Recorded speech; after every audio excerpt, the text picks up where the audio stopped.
reluctant thumbs up at the end there. Great acting chops by all. No, he tells me everything I need to know about the relationship between the characters and on you the know, show, before right. I even watch it, right? Yeah. Would subscribe to the show.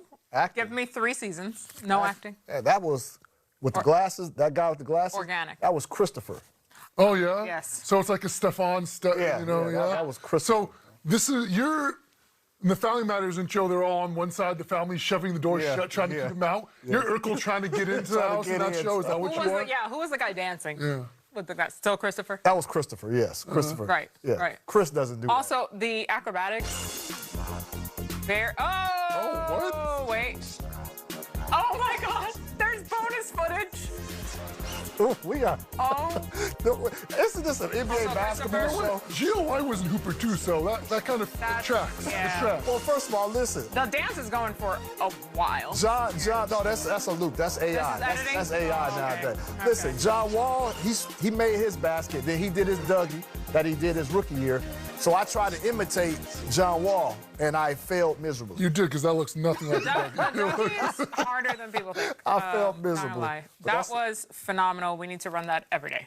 So good. That Well was done, guys. Christopher doesn't come out often. Shout out to our creative director here. Yeah. Jasmine. Jasmine, she. Was it? Oh, I thought the creative director was Miller Boyette or something. Didn't they do all that? Oh my God, that right? was who did it right. Great recall. All right, it's time for a game we like to call Blip or Trend. So I'll share with you all some patterns that we're seeing throughout the league. You two will tell me if it's a blip or something that is going to continue as a trend for better or for worse. So we start here. With Kate out, the Pistons are 6-2. A big reason for that is all-star center Jalen Duren. In those 8 games, he's averaging 23 points and 10 boards on 68% shooting from the field. And Duren is just the 3rd player since the merger to post multiple games of at least 30 points and 9 rebounds without missing more than 1 shot from the field. He has been playing like the best big man in the East as of late. Is this a blip or a trend, Robin? Seeing as how the little graphic at the bottom has the header, Jalen Duren is the best big man in the East.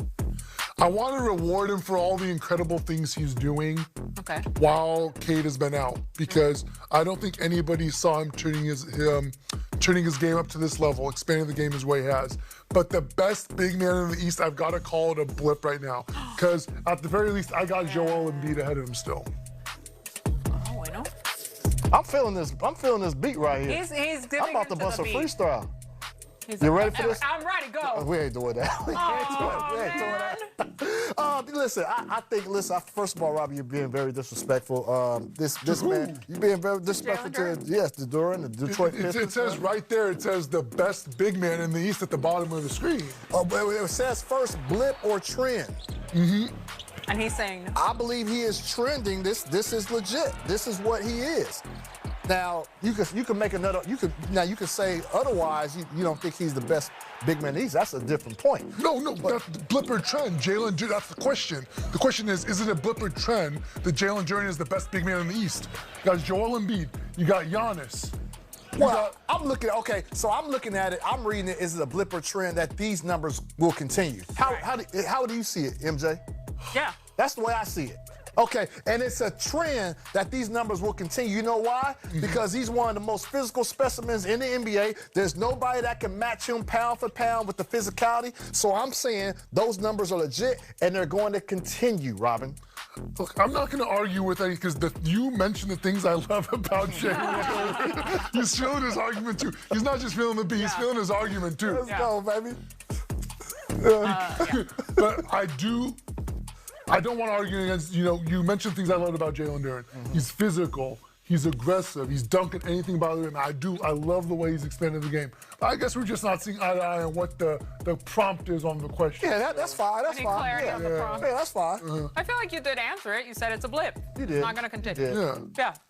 Stand 10 toes down, both of you, on each of your answers here. Okay, moving on. The Knicks currently sit at 48-28. The exact same record as last year at this time in the season. They have lost their last 5 games against teams above 500. Is this recent run against winning teams in the league a blip or a trend, Chris? The stats speak for itself. The results speak for itself. This is a trend. I think the New York Knicks are a team that is bored. I think they understand that they will be judged ultimately by what they do in the playoffs. So I think they've had the wrong mental approach throughout this regular season. And I think it's something that is normal for a lot of teams with expectations. They get bored by an 82-game season. But I don't know that this team is capable of just turning on that switch in the playoffs. But I do think that's what they're trying to get to. They can't wait to get to the playoffs. I believe they felt that way, but probably the last 2 months of the season now.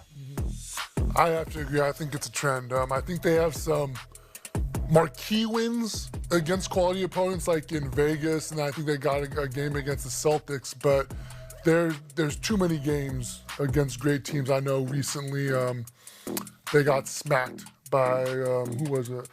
It was Rockets, yes. Okay. Smacked by the last Rockets night, yeah. just last night.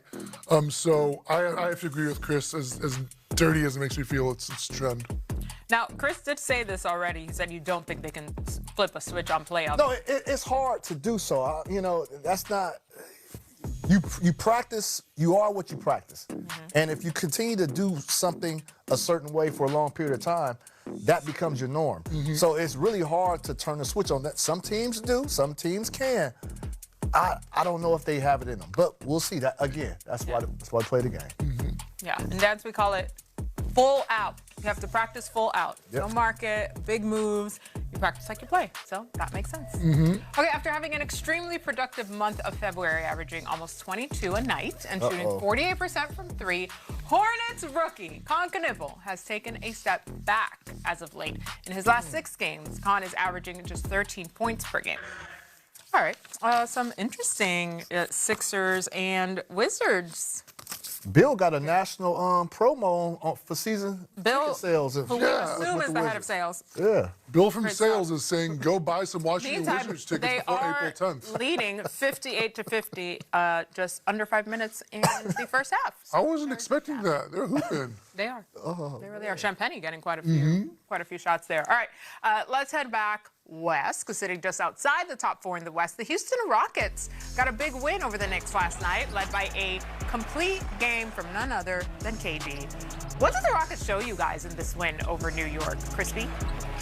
Well, listen, I mean, they're a team that when they're on, they're firing on all cylinders. They're really good, and I still think they have glaring holes on offense and defense, but again, they have so much talent and they have some youthful players that where any given night they can give you problems. And that's what they did against the New York Knicks last night. That's very true. I think they're aware they have holes, but like you said, when they're able to come together, put together a very solid team effort, they can be a tough team to beat. If we look at what KD is doing, which is averaging the 3rd highest minutes per game in the league this season at 37 years of age, how sustainable is that for Houston once we get into the post, Chris? That's a good question, MJ. I don't know how sustainable it is, but it's a must because you got to have KD on the floor the bulk of the time to give this team a chance to win. And they have KD doing so much. And I would argue he's doing more than he has in any other season in his career. Trying to be a playmaker, facilitate, being up top of the key in pick and roll formations. And I would argue he hasn't never had to do that before because he's always had a point guard that could get him in the right spots. He's kind of playing a point forward role, and I don't know that he's best suited for that role, but being that they don't have a legitimate, real starting quality point guard, veteran point guard, I should say, he has to fill that role. And we seen like Coach Udoka every week or every other week, he's going off and calling out his teammates, and he'll go short of calling out KD. So he's letting everybody know it's everybody else I'm talking about. You know what I mean? Right. So that shows that he relies a lot on KD, and they're going to need him down the stretch if they want to do anything seriously. Yeah, it's tough to say because usually one of the big deciding factors in picking, who's going to win a playoff series, you got to look at who has the best player on the floor. Right. Because the game's going to come down to the ball in the hands of one of those two teams' best player.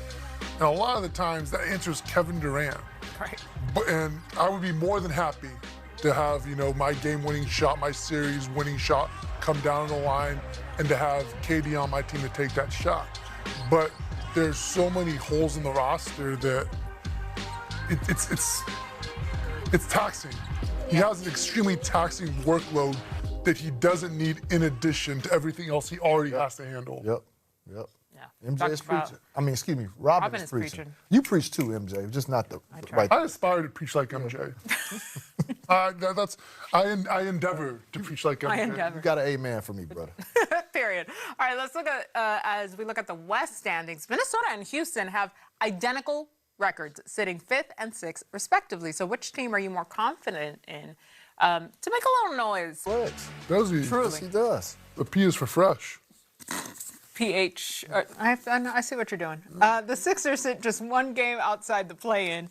When you zoom out slightly and assess the 5th through, let's go 10 seeds of the East, who stands out to you as being the best positioned to challenge those contenders that are really at the top of the conference here, Chris? So we're talking 5 to 10? Come on, Chris. The I know. answer is The Hawks, I would probably say. Hawks, Philadelphia, Joel Embiid, if they get him back, I would say Philly. Because it's a veteran squad.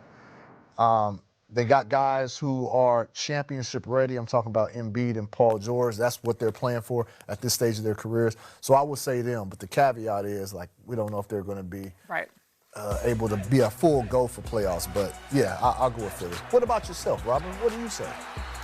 with the shout out to my Orlando Magic, I got to go with the Charlotte Hornets. I was waiting for you to say Hornets. Yes, they've been on fire for the entirety of 2026. Wow. And they've gone into some impressive buildings like Boston Garden and gotten some wins against great teams. They recently had a great win against the New York Knicks, which wasn't even close. So I think in this stretch of games, I think they have like a historic win margin. They're winning by like 18 points each game or something.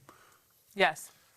Wasn't he just standing for the Orlando Magic about 5 minutes ago? Did I not shout out the Orlando Magic? You shout him out, but you didn't go. You didn't pick him. You shout him out, but you didn't select him. You went with, I believe Charlotte's the 10th seed right? Yeah, 10th seed right now. You went to the very bottom of the play-in. I think the 18-point deficit in this current game might have had something to do with this. No, not at all. Not at all. You know, shout out to my guys in Orlando. This Charlotte Hornets team, though, they've been unbelievable in the stretch. Okay. He has been leading the Hornets fan club since January 1st. Since January.